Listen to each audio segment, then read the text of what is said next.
One welcome to learner B. I am Shivani Chauhan. इस video में हम देखने वाले हैं क्लास 7th इंग्लिश की बुक का चैप्टर 10 द एलियन हैंड के एनसीईआरटी के सॉल्यूशंस। तो पहला क्वेश्चन है, how does Tillu manage to find his way to the forbidden passage. तो फॉरबिडन पैसेज, फॉरबिडन का मतलब होता है जहाँ पर जाने की मनाही हो।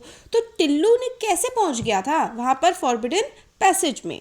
तो इसका आंसर है, Tillu manage to find his way to the forbidden passage one day while his father was taking a nap. Nap होता है मतलब दोपहर में जैसे जो सोते हैं ना, हम लोग उसको नैप बोलते हैं। तो एक बार क्या हुआ कि टिल्लू के फादर दोपहर में सो रहे थे। He used his security card to enter the passage. तो टिल्लू के फादर के पास सिक्योरिटी एक कार्ड था, उस पैसेज के थ्रू टिल्लू के फादर जो है चले जाते थे उस कार्ड की मदद से, और टिल्लू को वो मिल गया तो टिल्लू भी वो कार्ड लेके वहाँ पहुँच गया। नेक्स्ट क्वेश्चन है, what did Tillu hope to see once he manage from his underground home. जब वो अंडरग्राउंड होम से बाहर की तरफ निकला तब उसको क्या दिखा? तो आंसर है, Tillu had hope that he would be able to see the sun और stars once he emerged from his underground home. जब वो अपने मतलब जो अंडरग्राउंड होम में वो लोग रहते हैं, जब वो वहाँ से बाहर निकलेगा तो वो सोच रहा था कि दिन में, अगर दिन में निकलेगा तो उसको सूरज दिखेगा और रात में निकलेगा तो तारे दिखेंगे। नेक्स्ट क्वेश्चन है, why did Tillu's father advise him not to try to reach the surface of the planet. Tillu के फादर ने टिल्लू को एडवाइस क्यों किया हुआ था कि प्लानट के सरफेस पे वो कभी भी ना जाए? तो इसका आंसर है, Tillu's father advised him not to try to reach the surface of the planet because the surface had very thin air which was hard to breathe and it has very low temperature which Tillu would not be able to withstand। तो father ने advice इसलिए किया था क्योंकि जिस planet पे वो लोग रहते थे ना, उसका सरफेस ऐसा था कि वहाँ की हवा बहुत ही ज़्यादा पतली थी और उस हवा में सांस नहीं ली जा सकती थी। टेम्परेचर बहुत ज़्यादा लो था, बहुत ज़्यादा ठंड थी। तो इसलिए टिल्लू के फादर ने एडवाइस किया था कि कभी भी टिल्लू प्लानट के सरफेस पर ना जाए। नेक्स्ट क्वेश्चन है, what changes had occurred that force people to live underground homes. तो अंडरग्राउंड होम्स में लोग रहने लगे किस वजह से, किस कारण की वजह से? तो आंसर है इसका, the sun became way too cold and hostile, the birds became extinct, then the animals and fish follow too. तो सूरज की रोशनी जो है कम हो गई उस प्लानट पर और बहुत ही ज़्यादा वहाँ सर्दी पड़ने लगी। चिड़िया, बर्ड्स जो थी एक्सटिंक्ट हो गई, गायब हो गई वहाँ से, और बाकी एनिमल्स और फिश भी फिर उस प्लानट से ख़त्म हो गए, वहाँ पर नहीं बचे। The air grew thinner and the temperature flew extremely low. हवा बहुत ज़्यादा पतली हो गई और टेम्परेचर बहुत ज़्यादा कम हो गया। These were the changes that occur that force people to live underground houses. तो ये चेंजेस थे जिसकी वजह से लोग अब अंडरग्राउंड हाउसेस में रहने लगे। नेक्स्ट क्वेश्चन है, why was every one in the control room greatly excited. हर कोई जो कंट्रोल रूम में था वो बहुत ज़्यादा एक्साइटेड था, तो क्यों? इसका आंसर है, every one in the control room was greatly excited because they got to know two aircraft were approaching their planet. 2 aircraft उनके प्लानट की तरफ आ रहे थे, इसलिए सब लोग कंट्रोल रूम में काफ़ी एक्साइटेड थे, डरे हुए भी थे और मतलब एक तरह से खुश भी थे। नेक्स्ट क्वेश्चन है, was the spacecraft manned और unmanned, how do you know it. तो जो स्पेस क्राफ्ट था वो मैंड था, यानी कि उसमें कोई व्यक्ति था या फिर उसमें कोई भी व्यक्ति नहीं था। तो आपको कैसे पता? तो आंसर है, as per the reports of the central bureau the spacecraft was unmanned, it only had instrument. तो जो सेंट्रल ब्यूरो था उसके अकॉर्डिंग मतलब स्पेस क्राफ्ट अनमैंड था, उसमें सिर्फ इंस्ट्रूमेंट्स थे, कोई इंसान नहीं था। नेक्स्ट क्वेश्चन है, what did number 1 number 2 suggest should be done about the alien space craft. तो नंबर 1 और नंबर 2 जो पर्सन को नंबर दिया गया है यहाँ पर, उसने क्या कहा कि स्पेस क्राफ्ट के साथ क्या करना चाहिए?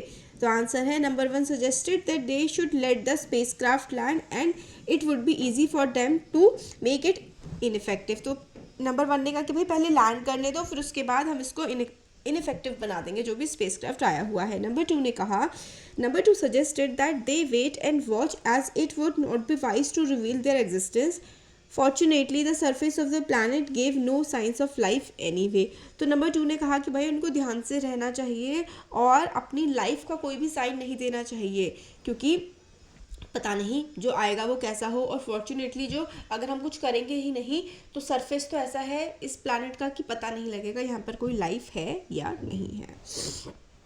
नेक्स्ट क्वेश्चन है, what do you think the mechanical hand was trying to do. Mechanical hand क्या करना चाह रहा था? तो आंसर है, mechanical hand was trying to collect soil sample of Mars in order to understand its life if there was life on the planet. तो mechanical hand sample लेना चाह रहा था ये समझने के लिए कि क्या मार्स पर लाइफ है या नहीं है। नेक्स्ट क्वेश्चन है Tillu press the red button and the damage was done, what was the damage. तो टिल्लू ने रेड कलर का बटन दबाया था और डैमेज हो गया। वो डैमेज क्या था? तो आंसर है the damage was that due to the press of the red button the mechanical hand stopped working and it become inactive. तो मैकेनिकल हैंड काम करना बंद कर दिया और मैकेनिकल हैंड इनएक्टिव हो गया। नेक्स्ट है where had the spacecraft come from. तो spacecraft had come from the planet Earth, Earth से आया था। On which planet do Tillu and his parents live. Tillu और उसके पेरेंट्स कौन से प्लानट पर रहते थे? तो Tillu and his parents lived underground on the planet Mars, Mars पर वो लोग रहते थे। आगे देखिए discuss the following topics in groups का क्वेश्चन है। If you had to live in a home like Tillu, अगर आपको टिल्लू जैसे घर में रहना पड़े, what part of life would you find most difficult, what compensations might there B.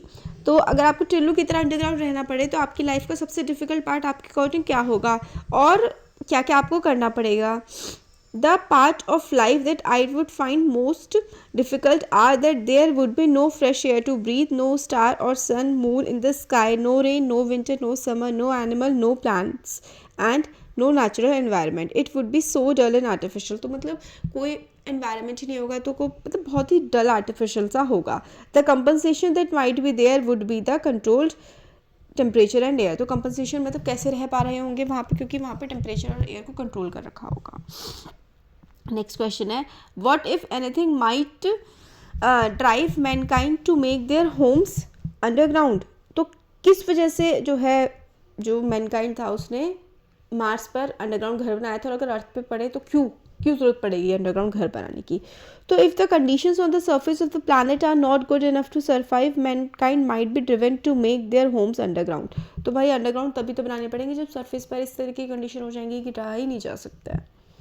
Next question है do you think there is life on other planets, can you guess what kind of people there may be on them, in what ways are they likely to be different from us. तो क्या आपको लगता है कि दूसरे planets पर life है, अगर है तो किस तरीके के जो है लोग वहाँ पर रहते होंगे और वो हमसे कैसे अलग होंगे। तो आंसर है I think there might be life on other planets, there is a lot of research to find out if there is life on other planets. तो मतलब रिसर्च करने की ज़रूरत है कि है या नहीं है। Space scientist from various countries are continuously trying to search for any such evidence. Spacecraft have been sent to moon and Mars. तो अलग अलग जो है साइंटिस्ट वो रिसर्च कर रहे हैं कि भाई होती है लाइफ या नहीं होती है। If there is any life form on other planets that would be entirely different from us, as they would have been exposed to different environmental condition, they would have adapted accordingly. तो कोई life form अगर होती है दूसरे planet पे तो वो हमसे अलग होगी क्योंकि वहाँ का एनवायरनमेंट हमसे अलग है। तो वहाँ के जो लिविंग बींग्स होंगे, वहाँ पे रहने वाले लोग होंगे, उन लोगों ने उसी एनवायरनमेंट के हिसाब से खुद को अडॉप्ट कर लिया होगा, तो इसलिए वो हमसे अलग होंगे। तो ये थे कुछ क्वेश्चन आंसर्स। वीडियो पसंद आया तो लाइक करें, चैनल को सब्सक्राइब और शेयर करें। Thank you.